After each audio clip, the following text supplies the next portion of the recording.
Action.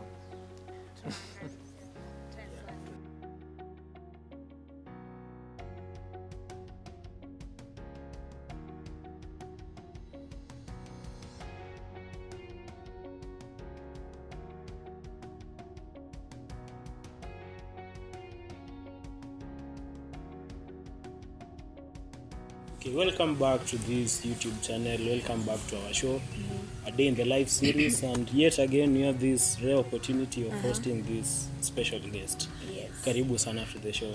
Thank you so much, Ray. Yes. Yeah, for hosting me once again. Yes.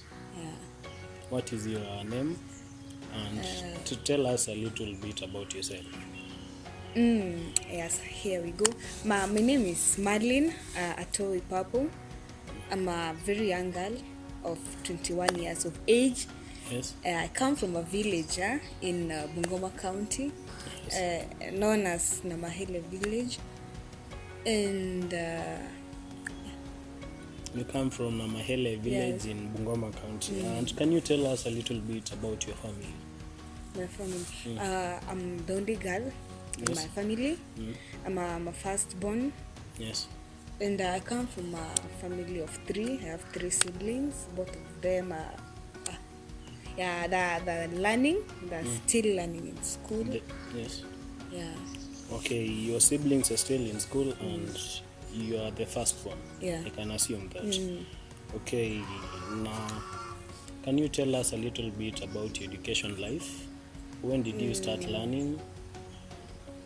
As I said earlier, I'm 21 years of age, meaning I was born in 1999 in the month of July, 4th July.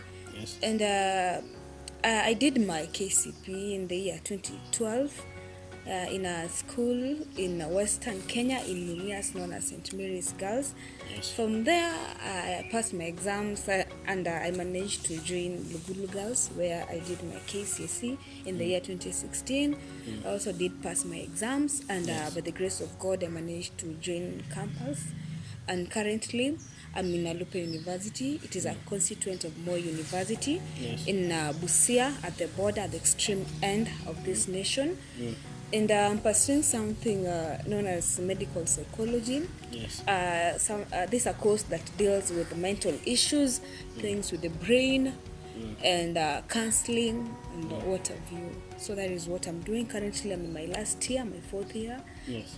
And if all goes well, I think by the end of this year, I'll be graduating as a graduate in the field of medical psychology. Medical psychology. Yes. Okay, I was recently reading the paper and I saw that majority of people in our country are the youths. Yeah. And most youth suffer from mental health issues.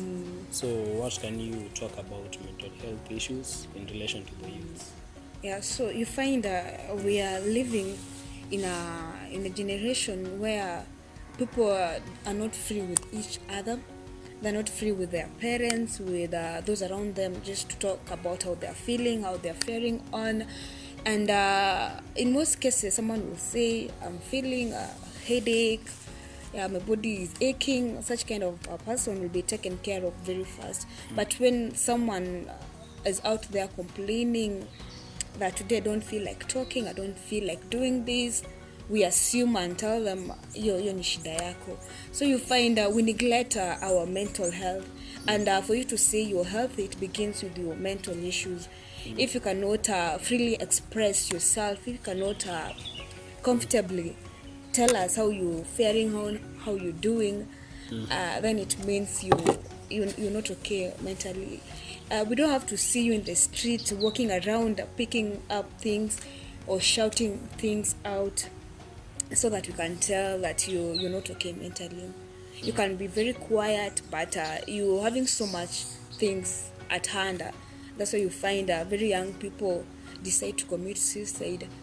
Yeah, because there is no one to talk to, there is no one to explain yourself to.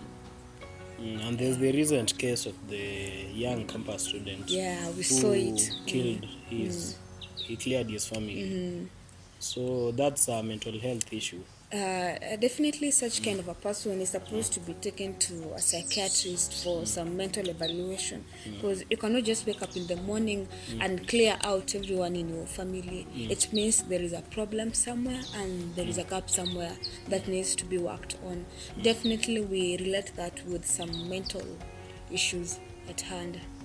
And still concerning mental health, I heard that we are all affected, Yeah. and the best way out is to stand up and to speak out. Exactly.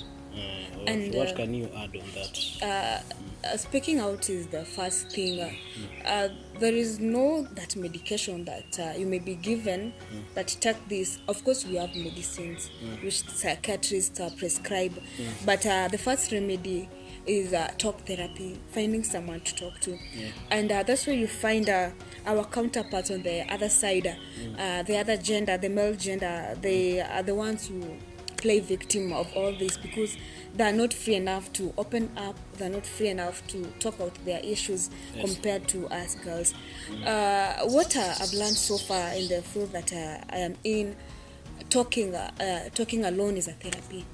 Just letting out your issues is one way of healing, is one way of dealing with mental issues in our lives. Yes. Okay, thank you very much. You told us that you're now in Alupe University. Yeah. And that's the place I'd like us to concentrate much on during our interview. And how was when you first landed into campus? How was that experience? So I can say this. I was very young, this naive girl. I was only but 19. I think I was 19 by then. And you see, you're going to a new environment. You're meeting new people. You are used to confined, because actually I learned in a girls' school. So here I am with this other gender, and you're still shy, you're still naive, you don't know how to navigate your way out. So my first year, I was just trying to discover who I am, to know more about myself. And it really did me some justice, let me say. Okay, and I know you from various fields, and I know you participate in campus politics, and you are also the KUSO representative of Western Province. So how was your first, or at which point did you first start doing politics in campus? So as I said earlier, in my first year I was very naive, but as days went by, I discovered that there is something special about me, that there is something extra I can do other than just sitting down, going for my lectures, back to my hostel, and then back and forth. I sat down and thought that there's something extra I can do. And as my first year was coming to an end, I decided to get into the field of politics. And we all know and understand that politics is a male-dominated area. So it took me courage, and it took me time to be able to ascertain that this is what I want to do. And as I was going to my second year, we did elections, and I contested for the seat of the finance secretary, that is the student governing council. And apparently I won. I won by a very good margin. And that marked the beginning of my political career.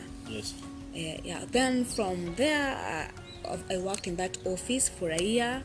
In my third year again, I decided to go for a higher seat. And I vied for the office of the vice chair.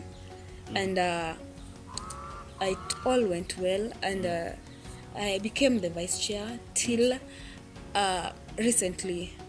In December, where we did elections again. Which I'm yet to hand over. This coming week, I think I'll be handing over on Friday. But so far, I think my political career played a very great role in my life as a student.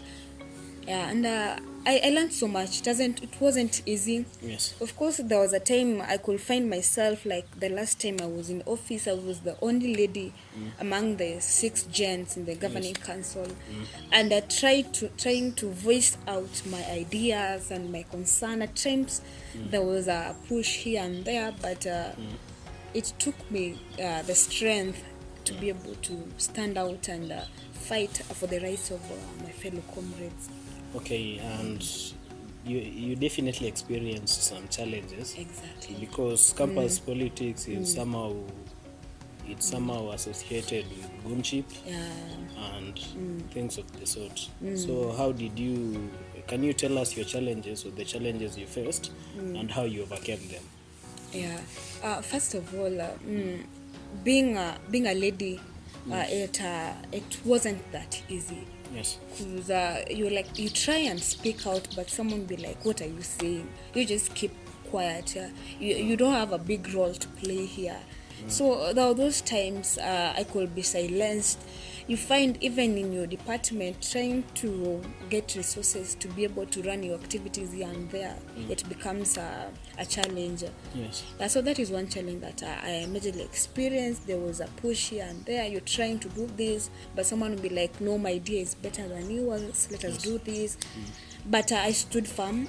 I had my own principles, which helped me to be able to remain focused, to stay focused on what I was supposed to do. I had my priorities right, and I think in one way or the other, I was able to do my work very well. Yes. Yeah, and I delivered what I promised in my manifesto during the campaign period. Okay. It wasn't easy, but I think I made it. I tried. Okay, thank you very much. We'll be right back after the break.